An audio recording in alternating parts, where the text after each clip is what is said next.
दाजी, मेरे कार्यस्थल पर मैं पूरी ईमानदारी के साथ काम करता हूँ, फिर भी मुझे कभी कभी उस कारण मजाक, अपमान या सज़ा झेलनी पड़ते हैं। ऐसा क्यों होता है और मैं क्या करूँ?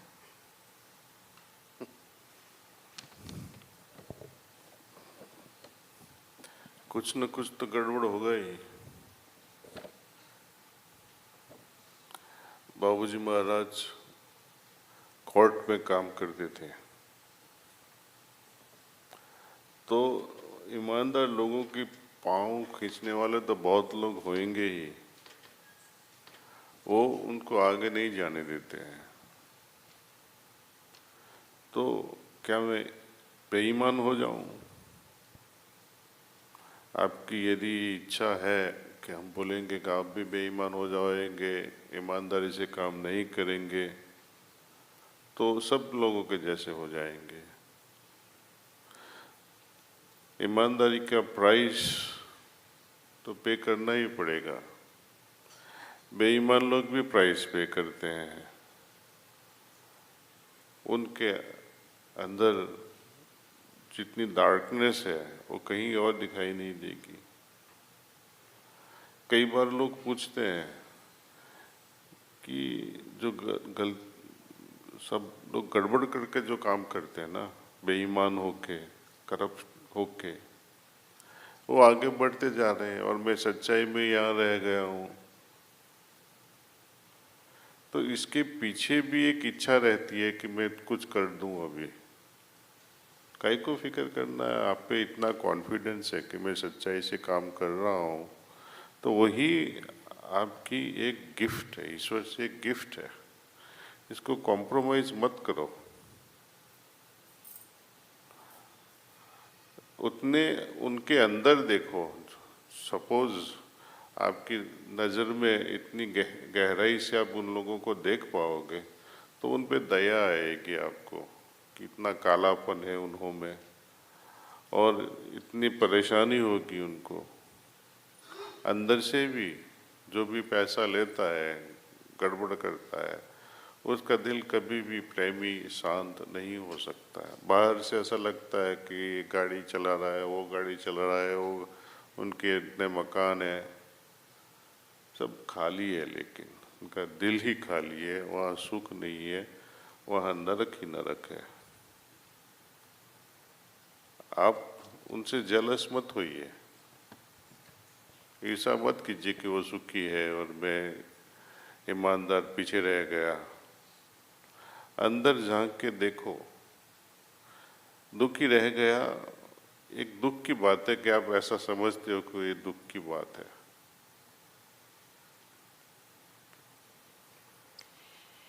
करियर और जीवन के लिए जो मैंने अपने लिए लक्ष्य चुना है, उससे मेरे माता पिता सहमत नहीं हैं। वे उसका अवरोध कर उसमें बाधा उत्पन्न कर रहे हैं। उस कारण मुझे स्वयं को लेकर संशय और हीन भावना आने लगी है।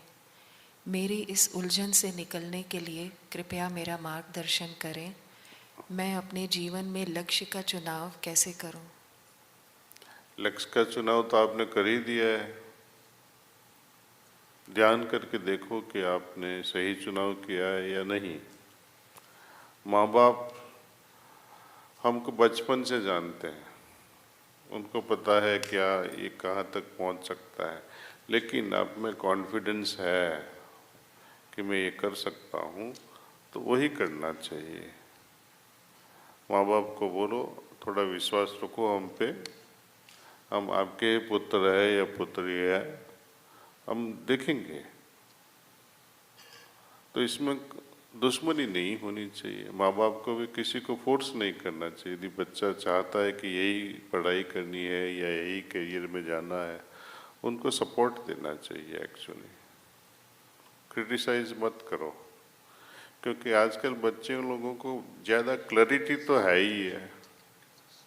हम उस उम्र के थे तब इतना पता ही नहीं था कि यहाँ से इंदौर कैसे जाना, कौन सी बस लेना, वो भी पता नहीं था। आज के बच्चे बहुत क्लियर माइंडेड है, उनको थोड़ा गाइडेंस दो थोड़ी कंपैशन होके, दया भाव से उनको गाइडेंस दो।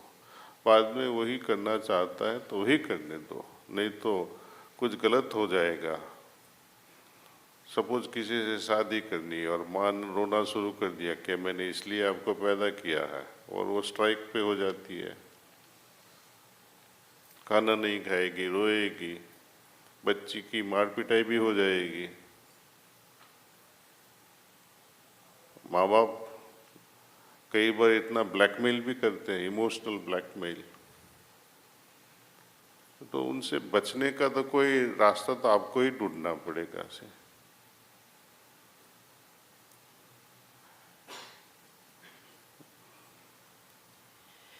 अपने भीतर के डर और कमजोरियों से कैसे मुक्त हो सकते हैं? भीतर का डर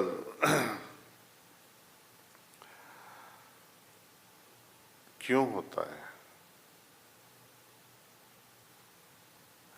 डर नहीं होता तो आप जो नहीं करना था वो भी कर डालते। तो एक फाइन बैलेंस होता है, जैसे जल चक्र, अग्नि चक्र, सबकी स्पेशलिटी होती है। जल चक्र की स्पेशलिटी होती है हिम्मत देना या भय पैदा करना, दो ही होता है जो यहाँ है जल चक्र। आजकल के पॉलिटिशियंस में शायद भय चला जाए, और चला ही गया है, तो वो लोग में इतनी हिम्मत आ जाती है जो न कहीं वो किसी को देखते भी नहीं है, जो करना है वही करते रहते हैं। तो भय होता है जो कुदरत ने हमको दिया है, हमारे हृदय में एक तरह का डर जैसा लगता है। उसको सुनो आप, ये क्यों हो रहा है। जब भी हम अच्छा काम करने जा रहे हैं ना, तभी कभी भी डर नहीं लगेगा। डर एक तरह की सिग्नेचर, एक तरह की साइन है, इंडिकेशन है कि ये मत कर। नहीं तो एक प्रकृति हमें एक तरह की शक्ति दे देता है। यदि वो अच्छा होता तो प्रकृति से हमको शक्ति मिल जाती है, ऊर्जा मिल जाती है वो कुछ करने के लिए। ये आखिरी प्रश्न है दादी। एकात्म अभियान में गांव-गांव में काम करते हुए कई माताएं अपने छोटे बच्चों के साथ ध्यान में बैठ जाती थी। उन्हें बच्चों को अलग करने के लिए कहने पर भी वे जाने को तैयार नहीं होती थी। ऐसी परिस्थिति में हमें क्या करना चाहिए? करने तो उनको, जब माँ गर्भवती होती है, बच्चे तो पेट में ही होते हैं, तभी हम प्रिसेप्टर लोग कैसे काम करते हैं। एक मेंटली हम उसको डिमार्केट कर देते हैं, अलग कर देते हैं और ट्रांसमिट करते हैं ना। इसी तरह बच्चे पे एक तरह का प्रोटेक्शन लेयर लगा लो मेंटली, अपने सूक्ष्म विल पावर से, कि उनको ट्रांसमिशन नहीं जाए, सिर्फ माँ को ही जाए, तो काम होता जाएगा। यदि बच्चा तूफान करता है तो कुछ अलग बात है, लेकिन वो शांति बैठे हैं। जब माँ शांत से ध्यान करती है तो बच्चे भी कभी कभी नकल करते हैं इसे। तो इसमें कुछ डिमांड नहीं करना है कि यहाँ से बाहर बैठो या उधर, रिक्वेस्ट करना है। बाहर बैठोगे तो आपको ही डिस्टर्ब नहीं होएंगे। सभी को धन्यवाद, और खास करके हमारे प्रिसेप्टर, वॉलंटियर्स, जन अभियान। अभी जन अभियान कहने का मन नहीं करता है, क्योंकि वो भी श्री रामचंद्र मिशन के भाग हो गए इसी, है ना। तो सभी को मेरा प्रणाम, और हम और भी आगे बढ़ाएं। जो भी काम मध्य प्रदेश में शुरू हुआ है, ये तो शुरुआत है, अंत कभी नहीं आना चाहिए। और इंटेंसली बड़ा जोश से काम करना है। जब भी आपको टाइम मिले वो गांव में चले जाओ, प्रसाद लेके जाओ, सबको बांटो, ध्यान करो और बकवास मत करना है। लोग बोलने की आदत छोड़ दो। हमारा काम है सब आंख बंद करके ध्यान करना है बस।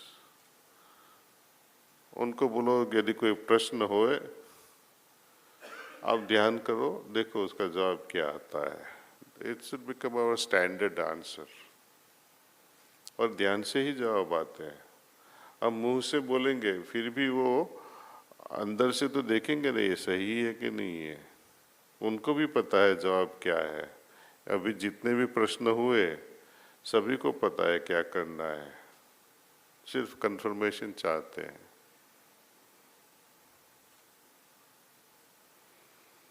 मध्य प्रदेश में जो दिव्य ज्योत जल रही है अपने देश में, पूरे देश में, पूरी दुनिया में उसका फैलाव करना है।